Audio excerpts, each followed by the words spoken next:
Hi, Dr. Ron here, and I want to invite you to join our Unstress Health community.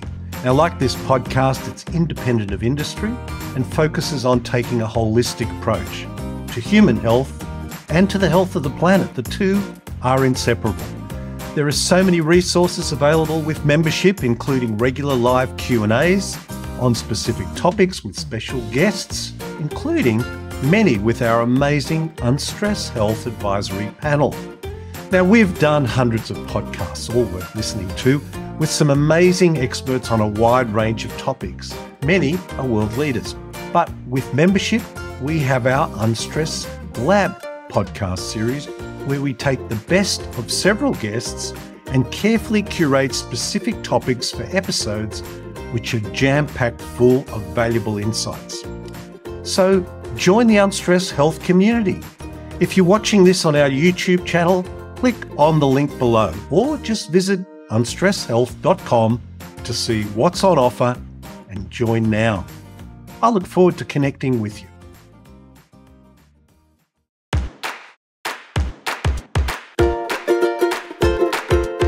Hello and welcome to Unstress Health. My name is Dr. Ron Ehrlich.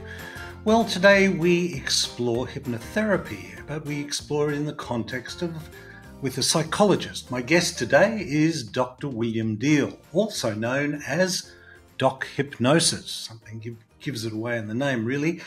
He has over 20 years of experience. He's a hypnotherapist. He's renowned for his expertise in clinical hypnotherapy, psychology, and wellness coaching. Now, this is a great episode for giving you an insight into hypnosis in general, how it can be used in a clinical setting, and some great tips for using it yourself. We talk a lot about self-hypnosis here. It's a really interesting episode. I hope you enjoy this conversation I had with Dr. William Diehl. Welcome to the show, William. Well, thank you for having me here, Ron. Listen, we're going to be talking about a lot of things that we're very focused on now: the workplace, well-being in the workplace, burnout. It's an area where I believe we are going to really turn around public health. And so there's a lot of things we're going to cover, but I thought it would be interesting for you to share with us your personal journey in overcoming some of these issues and the influence that it had on your professional journey from there. Well, my professional journey kind of started off about 20 years ago. I got my degree in psychology. And I knew about hypnosis because my company name is Doc Hypnosis. And it was kind of interesting. A couple of years later, my father passed away. He back in 2006. And while cleaning through his stuff, I found a certificate saying he's certified in hypnosis. I didn't even know it. So I actually go, wow, might be a great way to kind of get to know my father better. And I fell in love with it. I started going back to school, did immersion programs, got every book I possibly can, because all of a sudden I found this tool that can actually get and help individuals get past their problems fast and effective. So I got really excited over it. I was doing it part-time for the longest time, and I was working as a chief, what was my title? Corporate development, vice president of corporate development for a pharmaceutical company. And okay. I also was a chief formulator because one of my first degrees is a master's in nutritional science. And I died by accidental poisoning. And I flatlined, and I came back and ended up where I was suffering from panic attacks, anxiety, burnout, because I had to go back to the office for 8 more months because my contract had 8 more months. And it was a self-healing and a self-discovery. And I went in and opened up my business 2020, January 1st, 2020. And it'd been skyrocketing from there. Went to the #1 hypnotherapist in Phoenix, Arizona. And I started helping people, and I saw myself being attracted to certain areas. One, anxiety, depression, trauma, PTSD, or what I was going through, panic attacks, but burnout was something that was growing, and especially during the pandemic, but it seemed to spike at the end, when people were coming out of the pandemic and pulled back into the workplace. So for me, it was a fascinating a travel and understanding of working with people and finding out what they truly wanted in life and doing that. What an interesting combination, though, to be doing clinical nutrition and then do science and then do psychology, because food and mood are very closely connected, as I'm sure you are very aware of.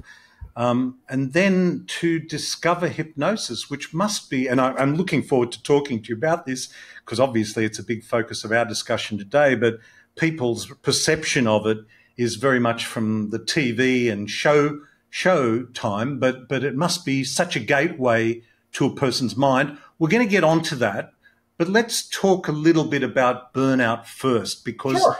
That's something that I know is a big problem, certainly among health practitioners, a huge problem, but in the general population, in the workforce. Tell us a little bit about burnout. What are some of the signs that people should look out for? This burnout is almost like a syndrome, and it actually can hit in individuals so many different ways. You can actually have physical ailments caused by burnout. You could have mental symptoms like having trouble concentrating and focusing, sleep issues. Oh my God, there's so many different things. Mood issues, lack of motivation, maybe even some weight loss. For others, individuals, it might be weight gain. So each person is different. I know that for myself, even some people turn towards substance abuse. But for myself, each person's unique for me. And when I work with individuals, I sit down and find out. And then I'm finding out during it, they may come in here to me to see because they feel like they're just anxious, or they just can't get motivated, or can't get moving, or they just seem lazy. And then we start talking, and it finds out it's really burnout. And then I work with them personally and how they manifest burnout for themselves. I love to put everybody in a box, but it just doesn't seem like I can put everybody in an exact box. I have to be able to think outside that box. How common are you seeing this happening? I mean, is it like 10% of the population are looking at this, or what? Could you put a figure on it? How can you quantify it? Actually, there's some studies that are saying that about 32% of the population, at least in America, is experiencing burnout. The other areas that are fascinating as well, they say about 72% of everybody will experience burnout sometime in their lifetime. They saw a spike almost doubling from in the teens up to the 32% after the pandemic started and people started going back into the workspace. So for me, it was like, okay, I noticed myself because I worked at the beginning and a little bit before, but now I'm seeing a more and more increase almost on a daily basis. How do people distinguish? Because I think most people would acknowledge that they're feeling very stressed, and that means different things to different people. But when does stress become burnout? You know what? It's when it starts affecting your life in a whole different slew. Stress is okay. I'm a little stressful, but all of a sudden you have a chronic cough and you don't know why, or you just don't want to get out of bed, or you suddenly are very anxious to go to work.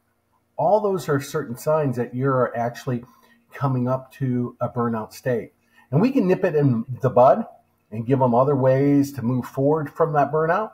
Or we could say, okay, let's put a treatment plan together to help them navigate through that burnout in conjunction with some companies. And some companies are great. They work with their individuals to help them and give them plans to help them move forward. I mean, I must say I've been very focused in the last couple of years on the workplace, and I think there's no better time to be a HR or people and culture person than now, because all the things you've been talking about for 20 or 30 years are now being legislated. It's not just a nice to have, right. It's a must have.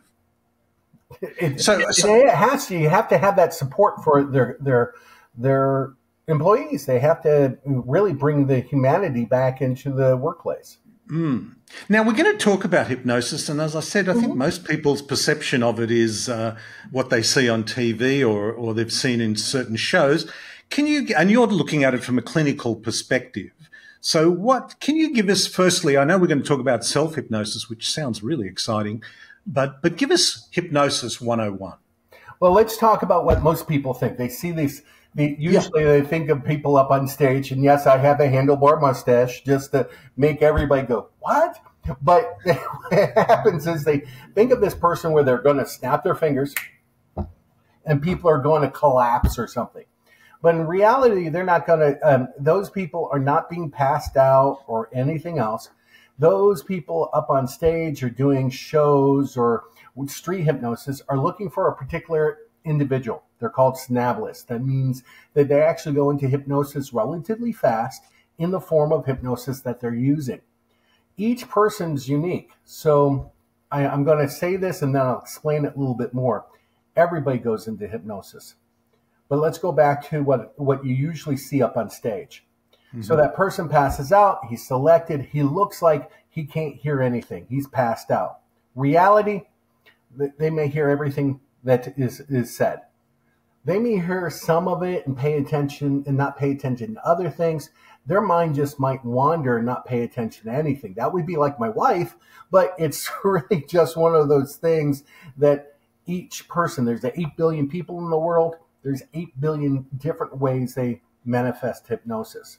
So the next one is, they're going to control me. He's going to be able to make me do something, tell my secrets. One, I can't make you do something you don't want to do. So if you don't want to tell me the truth under hypnosis, you're not going to tell me the truth if you feel threatened by it. So I can't make you into a bank robber. I can't make you into a murderer. I can't make you do something you don't normally would do with your ethics. So in the clinical setting, we don't do any type of making people cluck like chickens or bark like dogs unless they want a cheap security system or free eggs. I don't know which one. But each individual is different. So give an example of how I give example with that. When you drive, do you ever lose track of time? Sure. That's called highway hypnosis. They gave us credit. Thank you.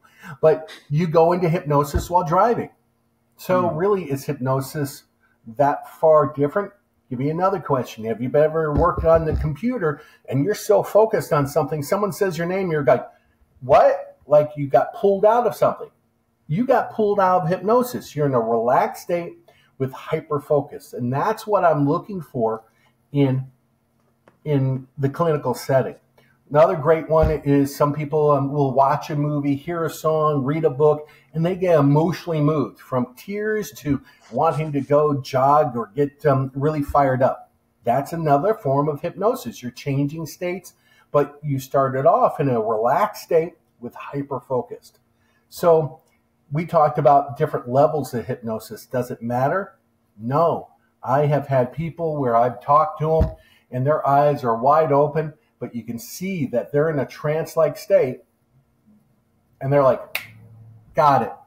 And then there's others that they're over, a little drool coming down, and the same thing happens. Each person's different, so you have to see how they take themselves into hypnosis.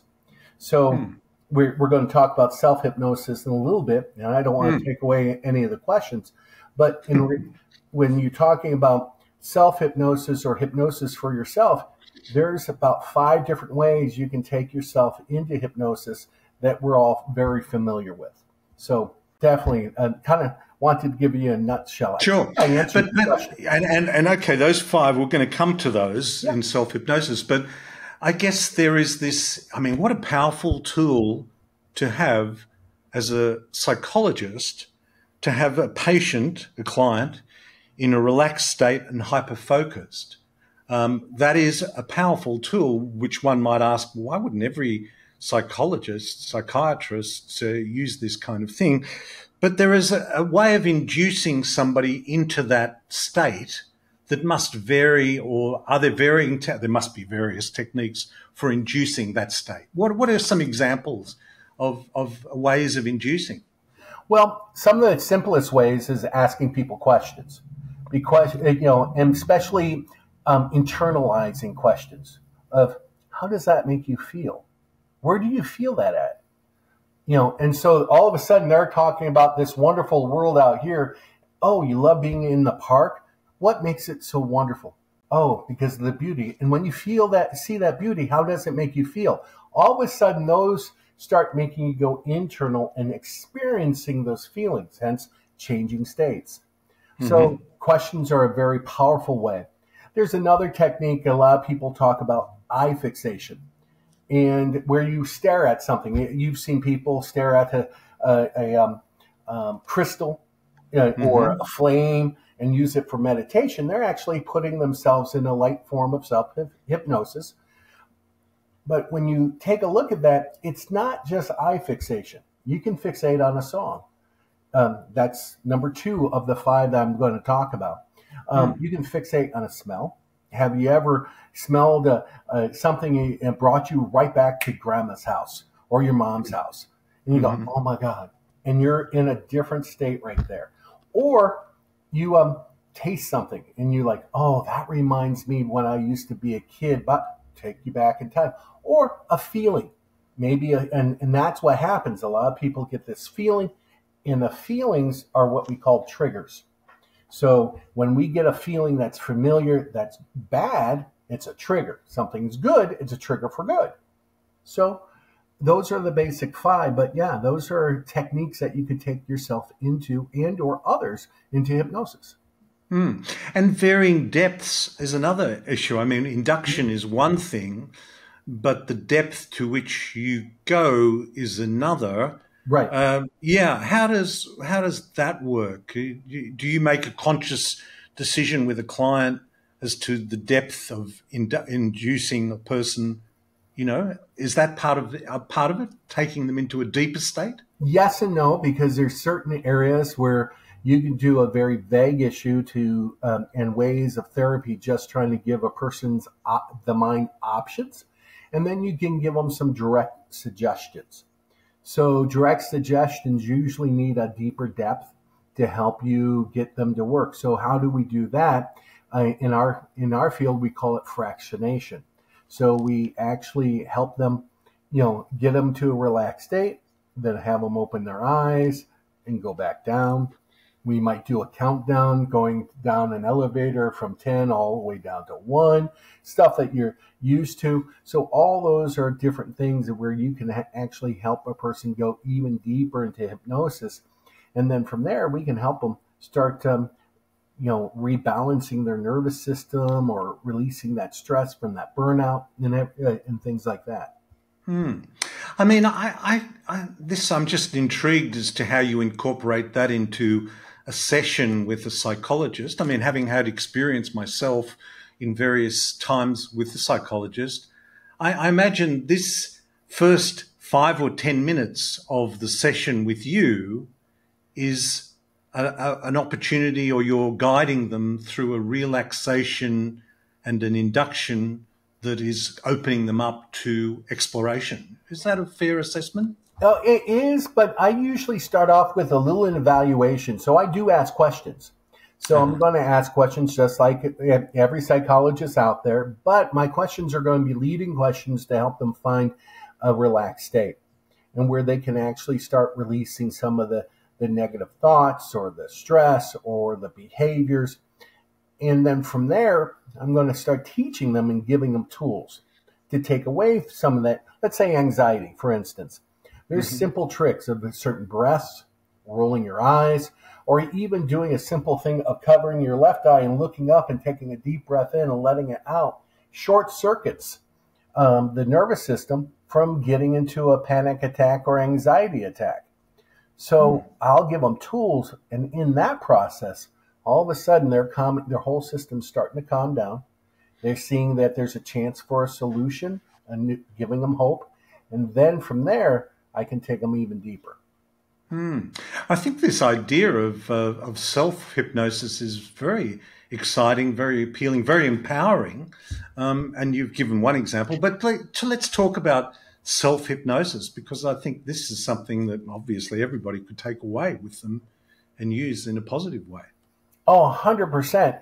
I like giving my clients tools. And you never know when stress is going to hit you, anxiety is going to hit you, depression is going to hit you, whatever that's going to come at you. Even with pain, it's a great way to handle pain too. So I like giving them a tool and teaching them how to take themselves into that self-hypnosis state. And because throughout the day, throughout the week, throughout the month, throughout the year, triggers are going to happen. Or the boss is going to be a jerk. Or you get in a fight with your wife or whatever. So what we do is teach them how to take control of their own nervous system to calm themselves down and help them do through several different things. Relax the body, and I'll do a little explanation of step by step of how you can do it. So let me just jump into that. One way is, the first thing is change your breath. You change your physical state, you change how you perceive things. So how you're stressed, you're like this, you're like, bring on the world. So drop those shoulders, take a deep breath in, let it out slower than you brought it in. By doing that and keep continuing that pattern, you actually start relaxing the body. That's actually was studied by a university here in the States that showed that it can help, by that just breath pattern, lower heart rate, lower blood pressure, lower anxiety and stress. But so if you start that off, it's a great way to help you start to relax your body and getting into it. And I like calling it smoker's breath. So I deal with smokers every once in a while, but how do they smoke a cigarette? Deep breath in, and then they blow out slowly. So nicotine is a stimulant. So how can a stimulant be a relaxant? So it's how they're changing their breathing state in their body that helps them relax. So the next thing is, I like to help release what's called the vagus nerve. And you know that. It runs from the back of the head all the way to the tailbone. And I like just having them close their eyes and roll their eyes upwards. And that helps that relax and help you get into that relaxed state. So I kind of do it like a little step-by-step, teaching them through sessions, breathe, roll those eyes, and then just go from the top of your head all the way down to your feet, relaxing your body. So let your eyes start to relax, let your mouth start to relax and open up, and all the way down to the toes. Maybe even while under with your eyes closed, an image, or imagine just going down an elevator 10 floors. And then when you get to that the bottom floor, you do an affirmation. And it's a big mistake for a lot of people that do self-hypnosis and meditations and even affirmations, is that they come to me and goes, yeah, I have a whole affirmation. It's a page long. You're not going to be able to stay in meditation. You're not going to be able to stay in hypnosis trying to remember a page-long affirmation. So keep it simple. I'm healthy, wealthy, and wise. I'm happy, healthy, wealthy, and wise. Things are getting better and better in every way and every day. Keep it something short, repeatable, so you can do it over and over again while you're in that relaxed state, and let yourself start to feel it. Really, it's that feeling process. All my stress is leaving my body, getting in that and letting it go. So that's just a simple process of getting yourself into a nice self-hypnotic state. Hi, Dr. Ron here, and I want to invite you to join our Unstress Health community. Now, like this podcast, it's independent of industry and focuses on taking a holistic approach to human health and to the health of the planet. The two are inseparable. There are so many resources available with membership, including regular live Q&As on specific topics with special guests, including many with our amazing Unstress Health Advisory panel. Now, we've done hundreds of podcasts, all worth listening to, with some amazing experts on a wide range of topics. Many are world leaders. But with membership, we have our Unstress Lab podcast series where we take the best of several guests and carefully curate specific topics for episodes which are jam-packed full of valuable insights. So join the Unstress Health community. If you're watching this on our YouTube channel, click on the link below or just visit unstresshealth.com to see what's on offer and join now. I look forward to connecting with you. I like it. I love it. I love it. It's music to my ears. We've done programs and focused often on breath. And I remember many years ago, a PhD in breathing said that switching on the parasympathetic nervous system by simply with the breath, within one or two breaths, you can switch on the rest and digest part of the nervous system. The vagus nerve, of course, is a biggie. I mean, people may not be aware of it being one of the biggest. It is, in fact, I think the biggest nerve in the body and connects to every internal organ. And it's a whole story in itself. And your body scanning is very reminiscent of Yoga Nidra, which is that ancient technique. And affirmation. I love that. I mean, it's kind of seen as being very new agey. Oh, come on, but actually hearing something positive coming out of your own mouth that's related to you is a very powerful tool, isn't it? How often do you have self-talk that puts yourself down? Yeah. And one of the things I love asking my clients, when you hear that voice putting you down, is it your voice? And a lot of times I actually hear them say, I never thought of that. Wait, I don't think it is. And I go, well, if it's not, what about if you change it to Donald Duck's or Daffy Duck's voice or some favorite cartoon character? Can you take it as serious? And no. So we start working on internal dialogue themselves too to help them shift the direction that they're going. Yeah, and that internal dialogue can be your best friend or your worst enemy, really, can't it? Constantly. They constantly bringing themselves down. I think we talk to ourselves and say negative statements more than positive statements. So we constantly have to, I think for every one yes or positive statement we usually say to ourselves, we do 3 to 5 negative statements throughout the day. Yes, well, you'd be pleased to know that mental fitness and positive intelligence and exploring saboteurs is a topic we've covered on this podcast a few times. So this self-talk is very important. Are they the 5 types of self-hypnosis? The breath, the body scan. Is that what you mean by? Yeah, there's 5 different ways that you can do it and go into hypnosis. A lot of people think, and I said it earlier, but I'm going to say it again. You can start off by just fixating and starting that breath. You can start off with listening to a sound. 40 hertz is actually a great sound to listen to. They actually found out that 40 hertz is actually helps the left side and the right side of the brain balance out. They communicate at that speed, in essence. And I've noticed when I work with individuals with 40 hertz, my wife actually has a doctorate in music. So something that she turned me on to is where it brings in that creative and that logic brain together.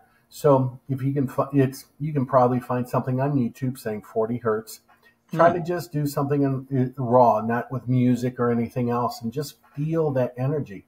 Is that a lower register, a deeper sound, not a high pitched sound? No, it's not a high pitched sound. It's actually a lower, lower register. Yeah. So you'll actually find out that it can help calm down your nervous system. And I've noticed with when working with clients, they actually go into a deeper state without doing anything more. They actually calm down. So another example of using sound is like listening to a metronome. You ever have a metronome? It's a natural biofeedback tool that our heart rate will actually start matching that metronome, going back and forth. So you're listening to that sound can actually, so 2 ways to go into it. Smell is another one. So I actually started using for therapy happy memories to help break away bad memories. So I got a whole bunch of different scratch and sniffs and everything else that had great memories to their individual. And while thinking of the bad memory, sniffing that scratch and sniff and blowing out that negative memory so it doesn't affect them the same way. So smell can be another way. Taste can be another way. And just feeling. So hence you could, a massage can actually be very hypnotic. You know, if you have ever had a massage and you just feel like, oh, and you kind of melt first, it can be very hypnotic at that period of time.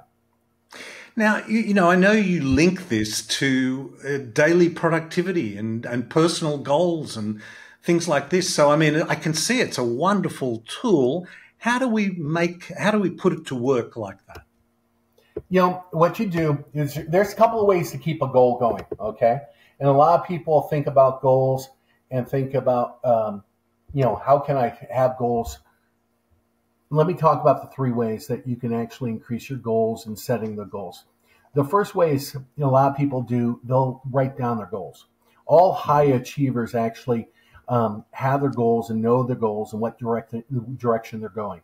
And I would probably say all high achievers do their own form of self-hypnosis too. So first way is every morning, every night, go over your goals. Write them down, read them out. Another great way of doing it, and we have probably the best tool, we carry around it with us all the time. You probably have one of these in your pocket, in your hand, whatever. And in reality, that goal is that tool is a great tool because you can actually put your words and just listen to your goals over and over again. While driving, do what Tony Robbins calls neck time. And all of a sudden, you're doing something while doing other things. You can also put them in, because they have little apps will go on these little phones that will actually put it into subliminal messaging with your favorite music. So all of a sudden, you're constantly hearing the favorite goals. So what makes hypnosis a great way to helping those goals even go further is all of a sudden, this becomes a feeling it. You start visualizing it, seeing it, and then you start feeling it while doing those affirmations or hearing those goals, repeating and seeing how it feels to maybe become the top seller, or seeing the goal of being at work and enjoying the day at work, or feeling how that would feel. And all of a sudden, your mind starts to come up with more options.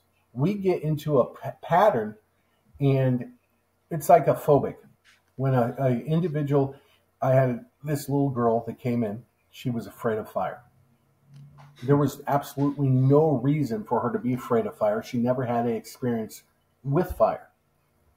But her mother did. Her mother was caught in a fire and she was afraid of fire. So all of a sudden, she never had a reason why. She just understood every time her mother saw a fire, she would scream and cry. So she learned, every time I see fire, I scream and cry. That would be very compelling. Yeah. So what do we have to do there? We have to give that person more options. I could put out the fire. I could blow out the candle. I could walk away. So all of a sudden, their focus on the problem now goes like this, and all of a sudden that problem is not really a problem anymore. I know in the workplace and actually in life, relationships are very important, obviously, but toxic relationships at work can be a real problem. How can we use this to change that or to affect that? First, you have to recognize that you're in a toxic relationship. Right. If it's work related, because a lot of times there's toxic relationships that actually occur because the corporation is naturally a narcissistic form, where they don't take they're the center of attention. You have to do this for your business. You have to be a team player. I'm sorry, you have to take this weekend. You be at work at this weekend. You have to miss this. So all of a sudden, that grandiose personality a narcissist has, or some corporations have, or need to admiration, lack of empathy, even the blowing things out of proportion to individuals to make sure they do something even more takes away that person's identity.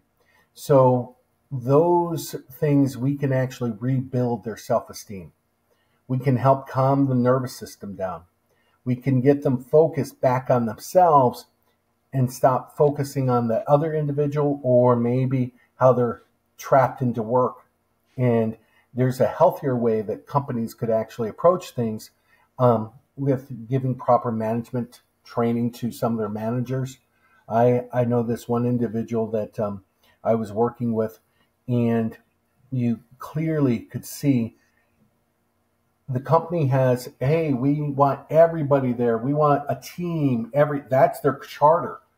But the manager used to actually do weaponized joking and says, well, I'm a dictator. Ha, ha, ha. I'm a dictator. But they were a dictator. So, recognizing it first that they're under attack, not physically or really on purpose. It's just the structure. Then by taking the proper steps, they putting, like anything, healthy boundaries down. That's what we can help them start seeing self-worth, putting those boundaries down and help them get to where they need to be to have a healthier, happier life and start choosing themselves more and putting themselves a little bit more first. And I mean, you taking this into a business, into a workplace, I'm guessing what we're getting everybody focused on this kind of control of the nervous system. Right. We're trying to get them back into realizing really a happy employee, a happy person, it performs better.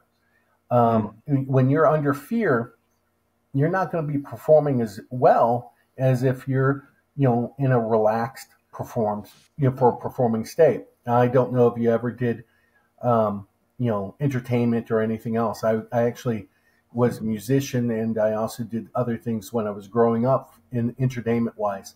And if you walked into a gig or a situation where you were nervous, you're not going to perform and be at your pinnacle performance if you are nervous. If you are relaxed, things flow, things go. And when you're a high performer, you actually raise other people around you by 15%. If you are a low performer and a negative thinker, you actually lower everybody else's skills around you and their performance by 30%. So by doing this, actually get better productivity. And that was actually done, those numbers come from a study back in 2000. I'm trying to think of the doctor's name, but it will come to me and I'll send it so you can share. No, well, it doesn't come as a surprise. I know that you coined this term organic unconscious therapy. Organic unconscious therapy. I wonder if you could unpack that for us. Organic unconscious therapy. I've been kind of taking and talking about it through the whole process. A lot of therapists look at individuals and try to put them in a box. Okay, your life experience is definitely different than mine. You're in Sydney, Australia. I'm in Phoenix, Arizona. So you know what Vegemite is. I have no idea what it is, okay? So you have all these little things. You grew up differently and everything else. So when someone comes and says, I'm anxious, oh, let me do anxious. Oh, this is the script for anxious. Let me put you in a box. The reality is you will create anxiety much different than I will create anxiety. So let's be organic. Let's be and see how you grow it yourself. Unconscious is what is happening behind the scenes. So let's talk. I'll give you a little example. You probably have some stress going through your life every once in a while, right? Happens. It happens. So how do you manifest stress? Do you get sweaty hands? Do you heart race? Do you get tired? Do you become avoidant? How do you manifest stress? Yeah, interesting. I probably avoided. and try to avoid it. That would be my first response. Avoiding. Okay. And when how do you know when to avoid it? Yes, well, that's an interesting question, isn't it? I Yeah, mean, depends on how easy it is to avoid, because it's not always right. easy to avoid, is it? And when you avoid it, what do you get out of it?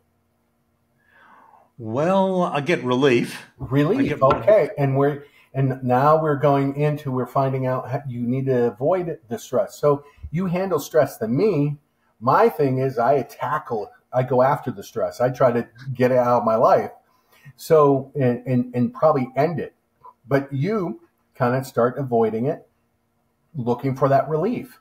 I Yeah, look at it differently. So can I do the same treatment or same program with you than I do with me? No, it has to sure. be different. So it has to be organic. I have to look at you as your own universe, your own um, structure, your own being, and I have to look at everybody that way. There's probably some common factors. Stress attacks the nervous system. When you're under stress, you burn up more B vitamins. So yeah, certain things can go in that box, but the things that are going to make a big difference has to come outside the box. So it's really organic and understanding that individual and his own environment he lives in to help him change. Hmm. Time management's another area that I know you're focused on, and how can we use this in a positive sense to better manage our time? Well, it's understanding what you really want to accomplish. All right. What's the outcome you want to achieve? Um, and it really comes down to goal setting at the same time. Because if you don't know what your goals are, what you want to be, and what you want to do, how can you manage your time? So Hmm. a lot of times people go, I want to manage my time. They come to me and they don't have a reason to manage their time. Oh, I have to be on time. I don't have a reason, or I don't have a purpose. I just want to be better on time. Well, let's talk about this purpose, this goal that you want. And then we find out what their goal are. And I like using the smarter process for goal setting.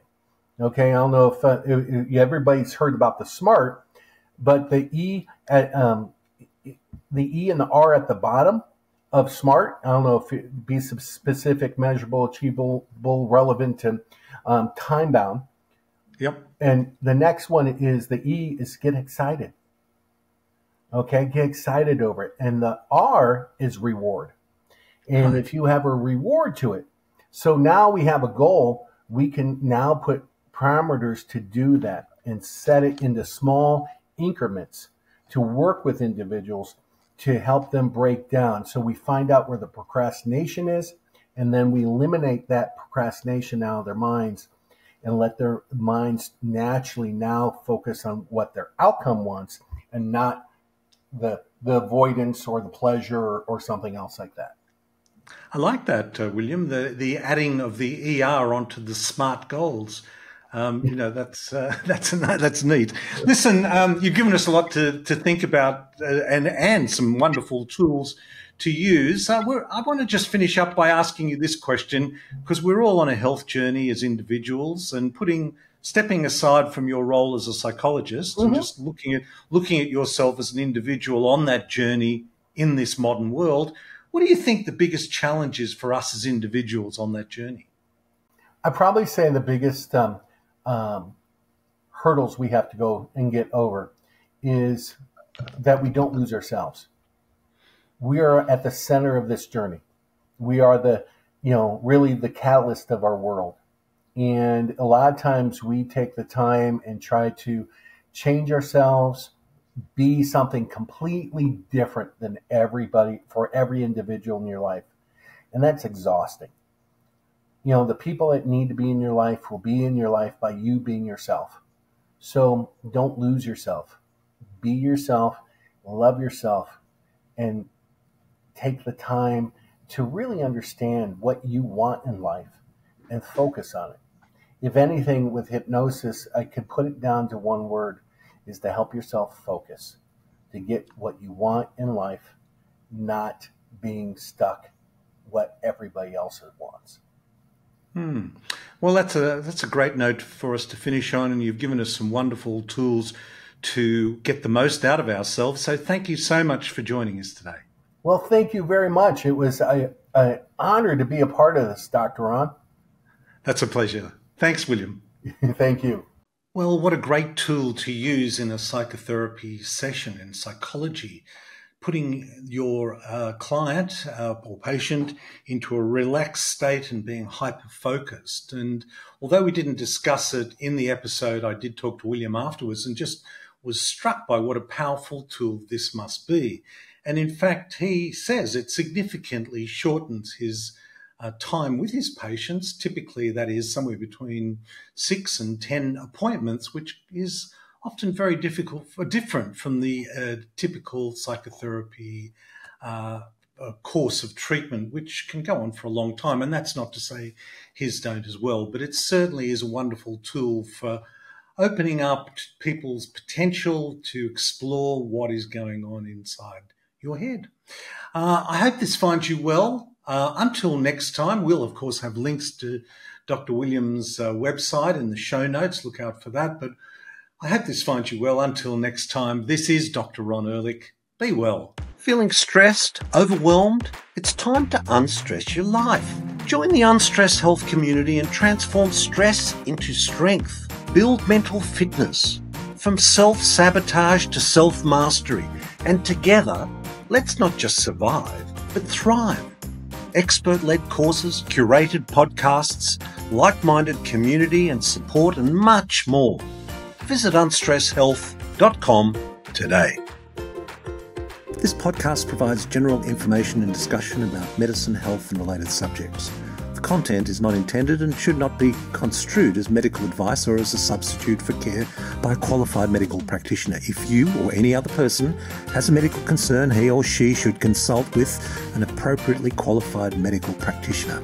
Guests who speak in this podcast express their own opinions, experiences, and conclusions.